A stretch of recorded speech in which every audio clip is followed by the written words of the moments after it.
नमस्कार. आज आपण नेताजी सुभाषचंद्र बोस यांच्या मृत्यूभोवतीच्या गूढ रहस्याबद्दल बोलणार आहोत. 18 ऑगस्ट 1945चा तो तायवानमधला विमान अपघात. ही अधिकृत गोष्ट, पण यावर प्रश्न कायम आहेत. आपल्याकडे एका लहान माहितीपटातील किंवा रीलमधील काही अंश आहेत जे परस्पर विरोधी माहिती देतात. तर याच स्रोतांच्या आधारे आपण एक सखोल चर्चा करणार आहोत. पाहूया काय समोर येते. सुरुवातीला अधिकृत कथा काय होती? तीच, तायहुकू विमानतळावर अपघात, नेताजी गंभीर भाजले आणि मृत्यू पावला.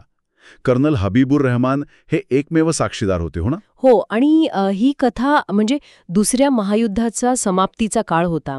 जपान हरलं होतं. अशा गोंधळात ही अपघाताची बातमी कुठेतरी पटण्यासारखी होती सुरुवातीला. पण लगेचच विसंगती समोर आल्या. मोठी गोष्ट म्हणजे तायवान सरकारने सांगितलं की त्या दिवशी अपघात झालाच नाही. बरोबर.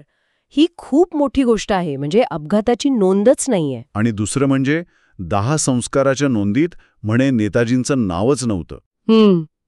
तिथे एका जपानी सैनिकाचे नाव होतं असं म्हणतात. या सगळ्यामुळेच कुटुंबियांनी आणि अनुयायांनी कधी विश्वास ठेवला नाही. यामुळेच मग पर्यायी सिद्धांत आले. पहिला तो सोव्हिएत युनियनचा सिद्धांत की नेताजी वाचले आणि रशियाला गेले. शत्रूचा शत्रू तो मित्र, या न्यायाने. हो, काही अवर्गीकृत फायलींमध्ये तसे संकेत असल्याचंही म्हटलं जातं. पण म्हणजे थेट पुरावा नाहीये. काहींच्या मते त्यांना सायबेरियात ठेवलं होतं किंवा स्टॅलिनने. हो, किंवा स्टॅलिनने त्यांना संपवलं. किती शक्यता आहेत. आणि दुसरा सिद्धांत तर अजूनच गूढ, गुमनामी बाबा.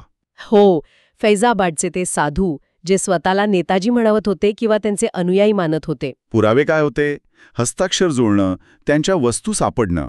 आणि त्यांना नेताजींच्या आयुष्याबद्दल खूप माहिती होती. पण यावरही वाद आहेत. महत्वाचं म्हणजे मुखर्जी आयोगाने जरी ते बाबा नेताजी होते हे नाही मानलं, तरी त्यांनी विमान अपघात झालाच नव्हता हा निष्कर्ष दिला. म्हणजे एक आयोग म्हणतो अपघात झाला, दुसरा म्हणतो नाही झाला. अगदी. 2 आयोग म्हणतात झाला, एक म्हणतो नाही झाला. म्हणूनच हे रहस्य अजून कायम आहे. ठोस पुरावा नाही, राजकीय संवेदनशीलता आहे आणि नेताजींची प्रतिमा. या सगळ्यामुळे सत्य अजूनही धूसर आहे. तर आपण आज ह्या स्रोतांच्या आधारे पाहिलं. अधिकृत कथा, त्यातले प्रश्न, सोव्हिएत सिद्धांत, गुमनामी बाबा आणि आयोगांचे वेगवेगळे निष्कर्ष. या स्रोतांमधूनच दिसतंय की किती गुंतागुंत आहे, किती विरोधाभास आहेत. आणि शेवटी एक प्रश्न उरतोच. जर विमान अपघात झालाच नव्हता, तर मग ती कथा इतकी वर्ष का सांगितली गेली, कुणी आणि का? यामागे काय असेल? विचार करण्यासारखा प्रश्न आहे.